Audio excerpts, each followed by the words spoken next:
Hello दोस्तों, आज हम पढ़ेंगे खुर्शीद भावनगरी जी की किताब जीवात्मा जगत के नियम का भाग 1 का अध्याय 52। भलाई या दुष्टता का चयन आपकी अपनी इच्छा पर निर्भर है। अपने अच्छे या बुरे के बारे में और आत्मा सुधार के बारे में किताबें पढ़ी होगी, उपदेश सुने होंगे अथवा आपको इस बारे में पाठशालाओं में और आपके बुजुर्गों, रिश्तेदारों अथवा दोस्तों के द्वारा सिखाया गया होगा। लेकिन आप में से कुछ ऐसे भी होंगे जो सुनने या पढ़ने की परवाह नहीं करते। कुछ लोग कहेंगे, मुझे क्या यह सब से करना चाहिए। दूसरों को सताने से मुझे मजा आता है। दूसरों को धोखा देकर मैं खुश होता हूँ और लोगों का नुकसान करके और उन्हें लूटने में मुझे आनंद मिलता है। हम उन आत्माओं से पूछते हैं, जब आप किसी की मदद करते हैं तो क्या आपको आनंद नहीं होता? जब आप किसी ऐसे व्यक्ति को क्षमा करते हैं जिसने आपका नुकसान किया हो, तब क्या आप शांति नहीं महसूस करते? दूसरों को खुशी देकर क्या आप स्वयं खुश नहीं होते? यदि ये चीजें आपको खुशी नहीं देती, बल्कि आपको उन भयानक बुरी चीजों से खुशी मिलती है, तो हमें आपके लिए दुख होता है आप पर दया भी आती है। हर आदमी के भीतर अच्छाई और दुष्टता दोनों होते हैं, लेकिन यह पूरी तरह से आपकी पसंद पर निर्भर करता है कि आप अच्छे या दुष्ट बने। यदि असल बात यह है कि बुराई को नियंत्रित रखकर अपने अंदर की अच्छाइयों को विकसित करना आवश्यक एक महान बात है। यदि आप दूसरों का बुरा कर खुश होते हैं, दूसरों को मूर्ख बनाकर आपको आनंद मिलता है, या फिर दूसरों को परेशान करने में आपको गर्व अनुभव होता है, तो क्या आपके सुधार के लिए सर्वशक्तिमान ईश्वर से सहायता, मार्गदर्शन और आशीर्वाद मांगने का यही सही समय नहीं है? यहाँ पर हमारा अध्याय समाप्त होता है। आगे हम पढ़ेंगे अध्याय 53। जीवात्मा संपर्क द्वारा जीवात्माएं पृथ्वी पर अपने प्रियजनों की सहायता कर सकती है। हम पृथ्वी पर रहने वाले अपने प्रियजनों के साथ संपर्क करने के लिए बहुत उत्सुक होते हैं। इसीलिए हम लगातार सर्वशक्तिमान ईश्वर से प्रार्थना करते हैं कि वे हमें इसका अवसर दें। ज्यादातर पृथ्वी के लोग अपने कामकाज, मौज मस्ती और रुपए कमाने में इतने व्यस्त हो जाते हैं कि वे अपने मृत परिजनों की परवाह नहीं करते। बहरहाल, हमारे माता पिता जैसे कुछ लोग अपने मृत परिजनों से संपर्क करने के लिए इच्छुक होते हैं। हम खुशी से उछल पड़े जब हमारे माता पिता ने हमारी बातें सुननी चाहिए। उन्हें भी खुशी हुई कि वे हमसे संपर्क करने में सक्षम हो सके। जीवात्माओं की इच्छा होती है कि हमारे मॉम डैड जैसे और भी भले लोग भी हो, हम उन्हें शांत करने में और उनका इस बारे में मार्गदर्शन करने में सफल रह सके कि कौन लोग उन्हें धोखा दे रहे हैं और कौन उनके सच्चे दोस्त हैं और किन पर उन्हें भरोसा कर मदद मांगनी चाहिए। हमारे माता पिता अपनी दुनिया में बहुत अकेले हैं। उनके कुछ ही रिश्तेदार और कुछ अच्छे दोस्त हैं जिन्होंने उनकी मदद की है। हम उन्हें धन्यवाद देते हैं और उन्हें आशीर्वाद देते हैं।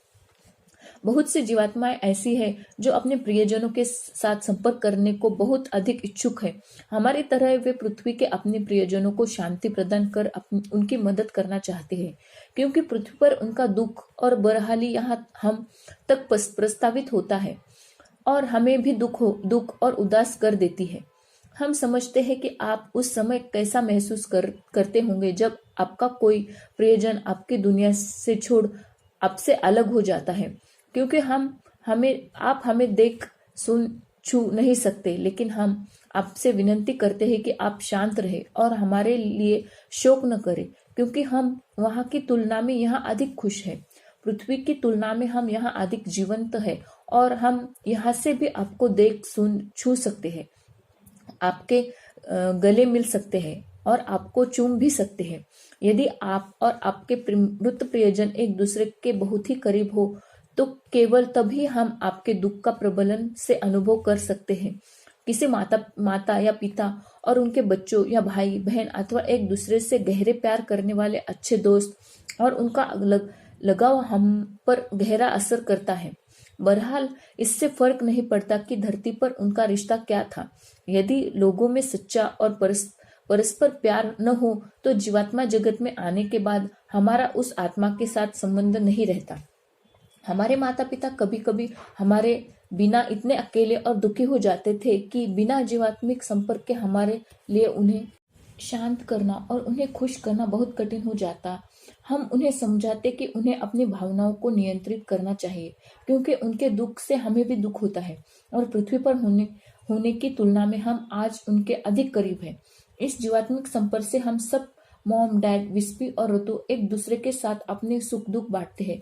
और सबसे बड़ी बात यह है कि इस कारण वे यह जान पाते हैं कि हम उनके करीब हैं और उन्हें भरपूर प्यार करते हैं। जीवात्मिक संपर्क के जरिए ऐसा करना हमारे लिए बहुत आसान हो जाता है। इसीलिए हम पृथ्वी के लोगों को उन्हीं के भले के लिए और इसीलिए भी कि हमें अपना कर्तव्य निभाने में आसानी हो, जीवात्मिक जगत के साथ सुरक्षित संपर्क करने का अनुरोध करते हैं। जीवात्मिक संपर्क की मदद से हमें आपका मार्गदर्शन करने और आपको गहरे अंधेरों में डूबने से रोकने में आसानी होती है। आपका मार्गदर्शन करना हमारा कर्तव्य है और इसलिए हमारे साथ संपर्क करना आपके लिए उचित है। यदि आपके पास ऐसा वरदान है तो इसका विकास जरूर करें। सर्वशक्तिमान ईश्वर की तरफ से हर एक आत्मा को किसी न किसी प्रकार का वरदान जरूर मिला होता है, लेकिन कुछ लोगों को इसे विकसित करने के लिए लंबे समय तक कड़ी मेहनत करनी पड़ती है, जबकि कुछ लोगों को यह अपने आप ही मिल जाता है। अपने सहज बोध को कभी भी अनदेखा न करें। कभी यह मत सोचिए कि यदि लोग आपके इस वरदान के बारे में जानेंगे तो आपको पागल या सनकी कहेंगे। यह ईश्वर का दिया हुआ वरदान है और आपको इसके प्रति कृतज्ञता होनी चाहिए। एक लड़की थी जिसे हम नीना नाम देंगे। उससे यह वरदान प्राप्त हुआ था, लेकिन उसकी माँ ने उसके दिमाग में गलत धारणाएं भर रखी थी। वह उससे कहती थी, जीवात्मा से संपर्क करना दुष्ट बात है, ऐसा फिर कभी नहीं करना, वरना कोई दुष्ट जीवात्मा तुम्हारे देह पर कब्जा कर देगी और तुम्हें बर्बाद कर देगी।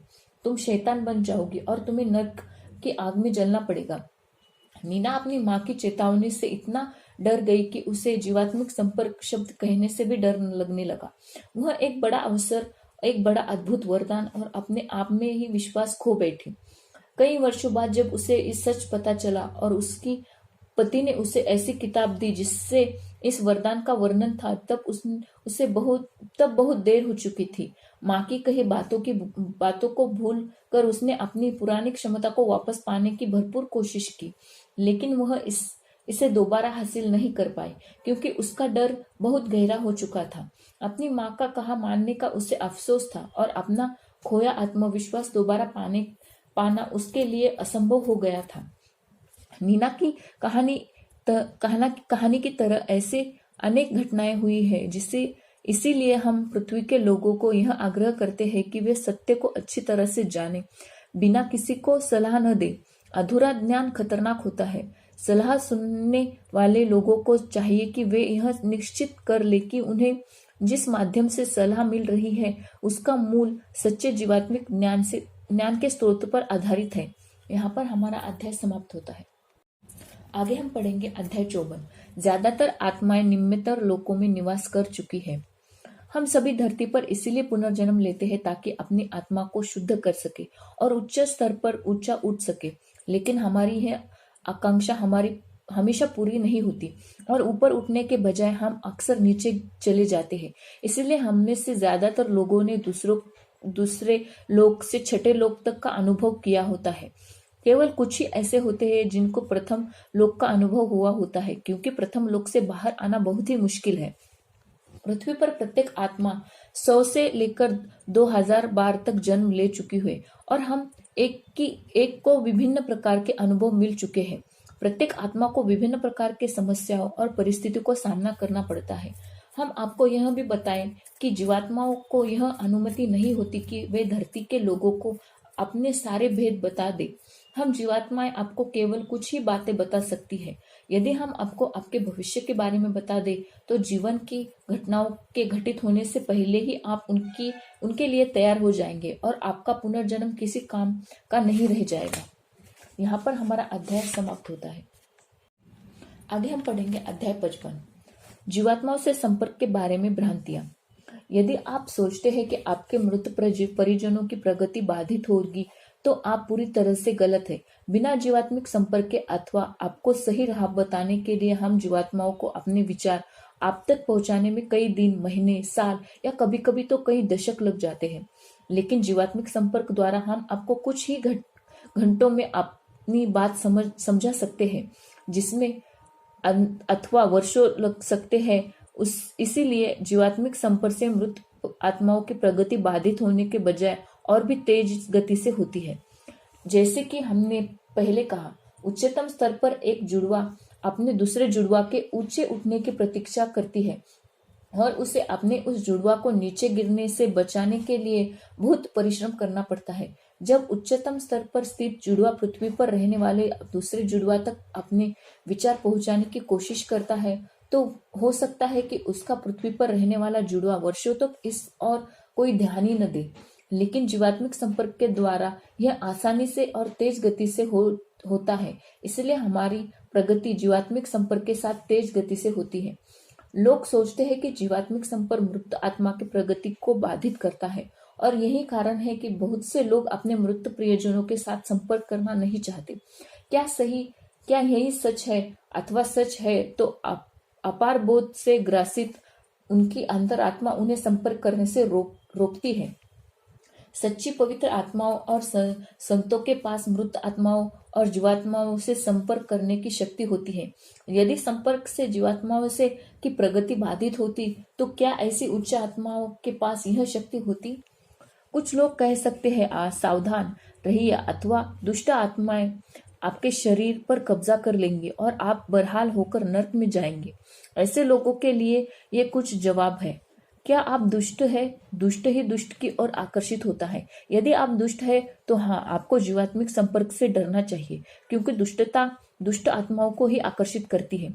और यदि दुष्ट जीवात्माएं आपकी ओर आकर्षित हो जाती है, तो वे आपके भौतिक मन पर कब्जा कर सकती है। लेकिन यदि आप भली आत्मा है और किसी भली दिव्यंगत आत्मा से संपर्क कर रहे हैं, तो इससे बिल्कुल भी नुकसान नहीं होगा।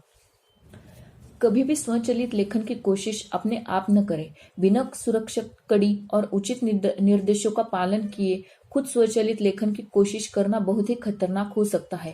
केवल एक अनुभवी और पहले से मध्यस्थता कर रहे व्यक्ति की ही मदद से ही आप जीवात्माओं से अपनी कड़ी जोड़ सकते हैं। इससे यह सुनिश्चित होता है कि आपको कोई नकारात्मक बाधा नुकसान न पहुंचाए। और दुष्टता दुष्ट को आकर्षित करती है और अच्छाई अच्छी को।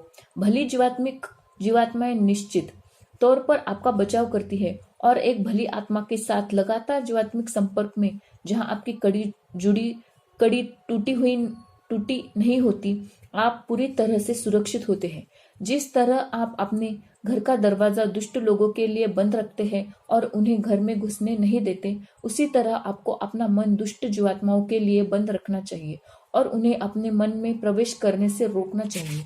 यहाँ पर हमारा अध्याय समाप्त होता है। मिलते हैं हम अपने अगले अध्याय में। नमस्कार।